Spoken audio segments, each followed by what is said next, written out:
Hello, my name is Jerry Kersey.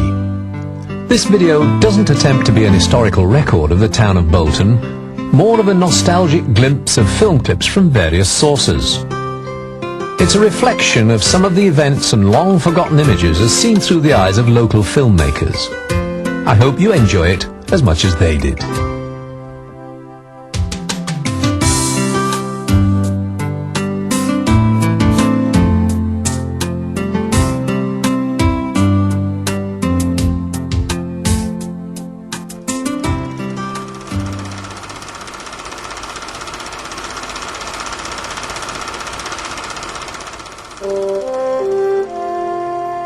(1927) was the centenary of the death of one of Bolton's most famous sons, Samuel Crompton, born here at Furwood Fold in 1753.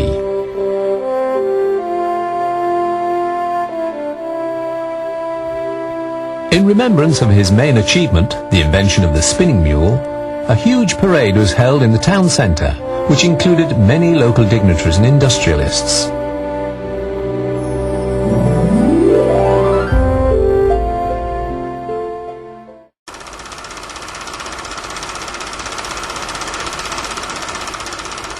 A typical Saturday afternoon at the turnstiles at Burnden Park. How much was the entrance fee then? We're not sure exactly when this was filmed. If you worked on the railways, you could sometimes get a free view. The pitch was first played on in September 1895 when the visitors, Preston North End, won 1-0. However, the first league match at Burnden, played just 3 days later, was won by the Wanderers 3-1 against Everton.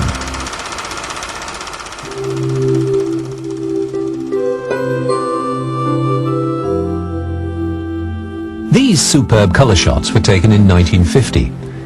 The occasion was the annual Sermons Day of the Chalfont Street Independent Methodists, led out by the minister and the Sunday school superintendent. The procession would leave the church and walk around the streets in the Chalfont Street neighbourhood. Walks like these were typical of the walks held throughout springtime by the 6 independent Methodist churches in Bolton at the time, each on their own special day.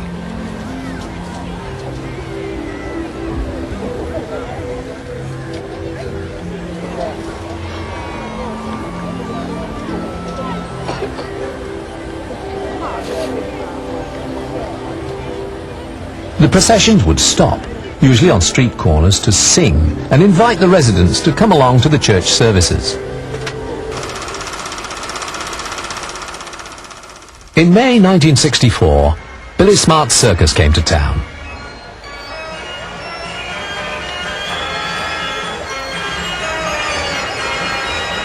And the crowds lined the streets to watch the procession pass. On their way from Trinity Street Station, we can see them turn into Bradshawgate on their way to the Big Top on Spa Road.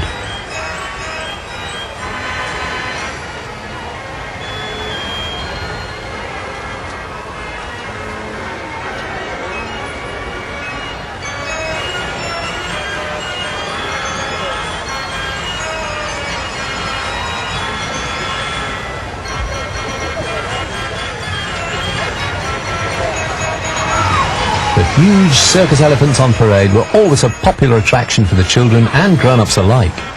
Today, sadly, the use of animals for circus acts are far less frequent.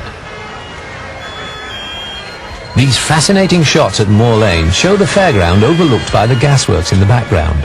Remember the octopus?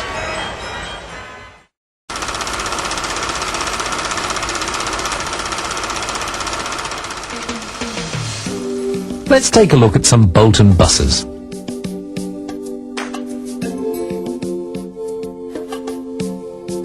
The number 33 Horwich bus on Deansgate. And is that a Ribble bus? And what number would this be on Dean Road?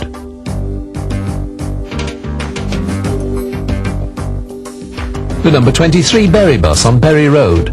The area hasn't changed that much since the 60s. Apart from the property at the bottom of Bradford Street and Bury New Road.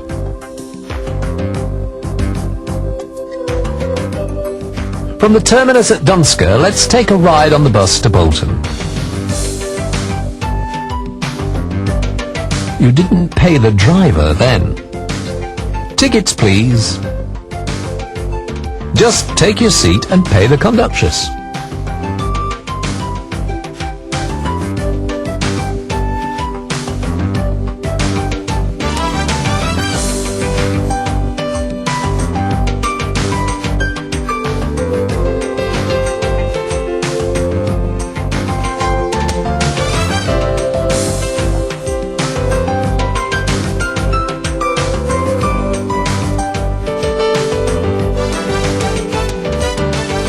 The 42 to Farnworth and Walkden and the 45 to Tong Moor turning into Trinity Street provide us with a glimpse of the railway pub and Trinity Street pre-dual carriageway days. Bolton town centre has changed considerably over the years. Do you remember the traffic islands at the junction of Deansgate and Marsden Road, affectionately known as the Scilly Isles, shortly to be removed because of the confusion caused? Let's take a brief journey down Deansgate and some other main streets around the town centre. Bradshawgate, before the Arndale or Crompton Place, as it's now called, was built.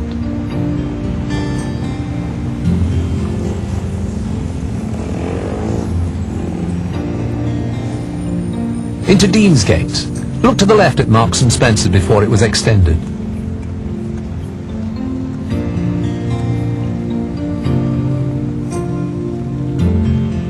Along Higher Bridge Street, past the Palais.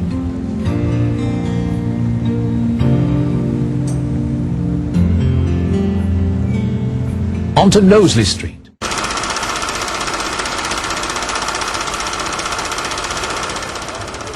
Saturday the 18th of April 1964, thousands of local people turned up in the town centre.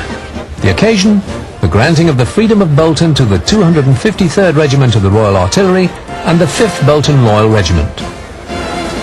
Crowds began to form 2 hours before the parade began, and the police worked hard to control the throng of spectators. The ceremony began when the general salute was given and the streets reverberated with the sounds of 18 rounds from the 3 25-pound guns in Breakneck Street. The Mayor, Alderman Tom Connor, inspected the ranks of the territorial servicemen and old comrades, stopping to speak to many of them.